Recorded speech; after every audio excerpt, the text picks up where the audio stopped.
Boom! What's up sa inyo mga chong? So today, ito na. Mag-i-install tayo ng 6 gang switch.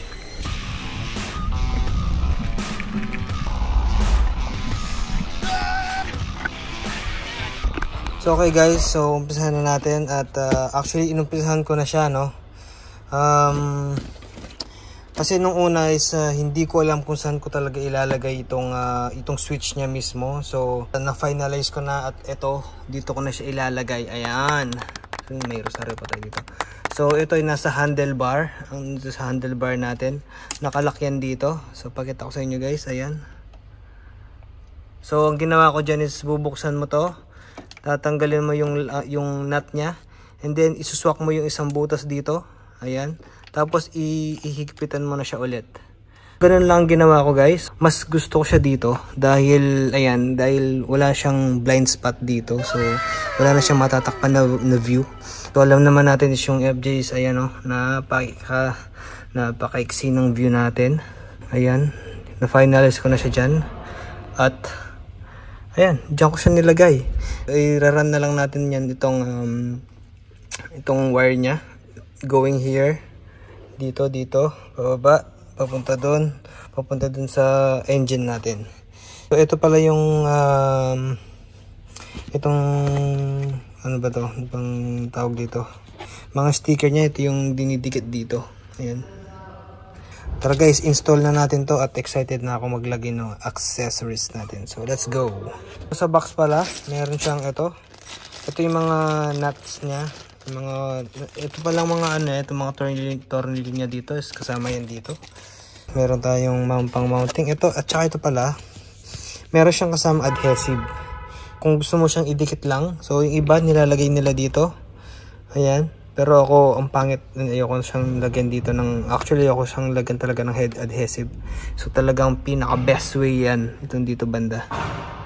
Ano pang susunod? Ito mga wiring niya, tsaka ito na pala yung panel niya, switch panel.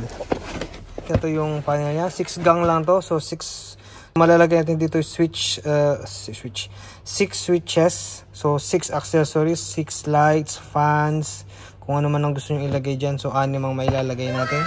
Dito yung ito dito yung kusan yung itong switch niya ilalagay. Ayan, ilalagayan niya. Pero meron pa yan isa dito.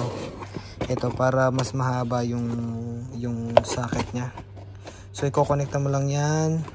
Tapos ito sa positive. Mamaya ko na lang i-discuss yan yung sa wiring. So guys, pag bumili pala kayo nito, wala siyang kasamang ganito. Ito yung para dun sa ACC natin, para pagka nakapatay yung sasakyan natin is nakapatay din itong switch panel natin to, kasi ito gumagamit ng LED light to. Hindi pwedeng naka-on yan lagi dahil matidrain na ang ating baterya. Kailangan nyo to guys, bumili ako sa Amazon, 5 pieces to. Kung gusto nyo, PM nyo ako kung gusto nyo nito. Ibigay ko na lang sa inyo yung iba. Alright. Okay guys, tapos na natin i-mount yung ating panel, itong switch panel natin. So, yun o, tibay yarn. So, nilagay ko nga pala siya dito. Ayan. And then gumawa ako ng bracket na isa doon. So medyo tumatama lang siya dito ng konti, pero okay naman, movable naman ng konti dito eh. So diyan ko siya nilagay. Then wiring naman tayo guys. Ito talaga yung nag-take time ako kasi nisip ko kung saan ko siya magandang ilagay, dahil dito wala nang space din dito. So sana siyang ilagay dito eh, kaya lang kulang ang space natin, tsaka yung mounting niya kulang dito rin. So ayan, natatanggal naman siya, no? Accessible naman siya. So paglalagay mo siya is ganyan. So pagkatatanggalin mo lang is medyo lalagyan mo lang ng pwersa dito. Hindi ko matanggal ngayon kasi kailangan ko ng 2 kamay dyan. So wait lang. So ayan, natanggal naman, no? So kailangan lang talaga ng pwersa ng konti dito dahil nasikip yung space niya dito.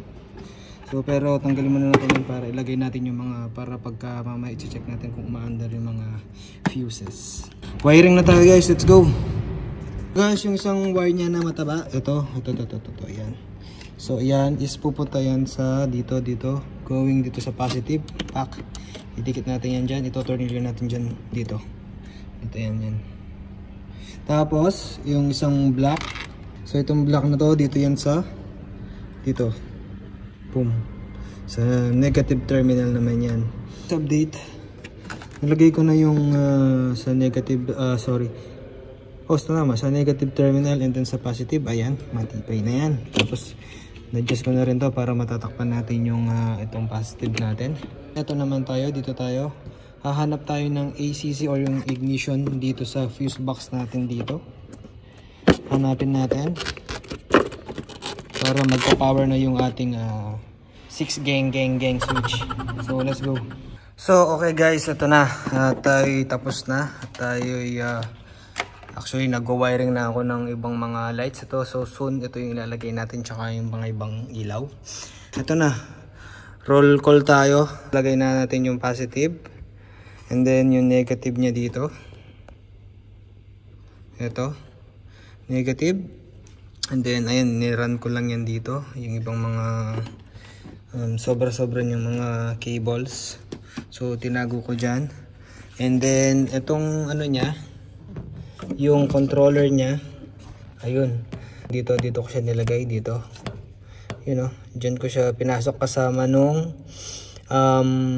kill switch natin. Dyan ko na siya nilagay. And then so actually ito naglagay na ako ng isa, no.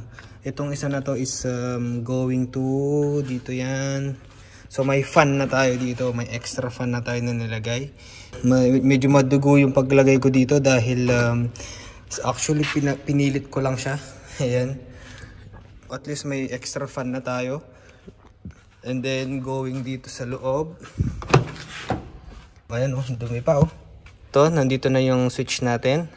Going down here, tsaka naglagay ako ng ganito para hindi messy yung ano natin. So maglalagay pa ako ng isa dito. Dito yan. And then, yun nga, dun sa going dun sa firewall natin. Ayan. Ayan yan yung controller natin. And then, next is, nandito lang yung mga ano niya. Sa ilalim nito. Yung mga extra cables niya. Yung medyo mahaba yung cable niya. So, ayan. Nilagay ko siya dyan. Ito yung kill switch natin. Ayan. Okay na guys. At least, ngayon is, pag iti-turn on ko siya, pag naka-off yung sasakyan natin, hindi siya aandar. Ayan. Wala yan. And then, pagka in-ACC natin siya, pag on din, hindi rin siya aandar. So, aandar lang siya pagka, ayan. Ayan, no. So, auto-dim din siya, no. Pagka gabi na, ayan, no. Nag-automatic yan. Ayan, pagka sobrang dilim, ayan, no. Tapos pagka maliwanag, so syempre kailangan ng maliwanag na ilaw. And then ito na yung switch natin. So first switch natin is yung fan, which is actually nakakadagdag naman siya, no, sa pag-cool ng ating radiator, tsaka yung condenser nakakatulong yan sa aircon. Yun na, extra fan. And then ito, umaandar siya. Ayan, kung maririnig nyo. Okay. So dapat pala ganun yung operation niya. So kailangan on muna lahat. Tapos off, on.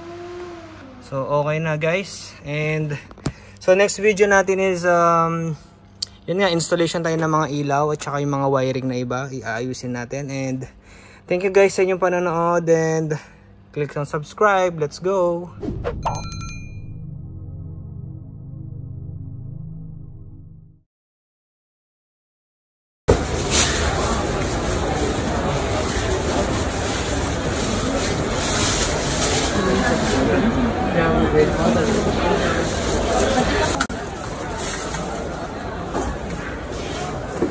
$360. Wala. Check ko.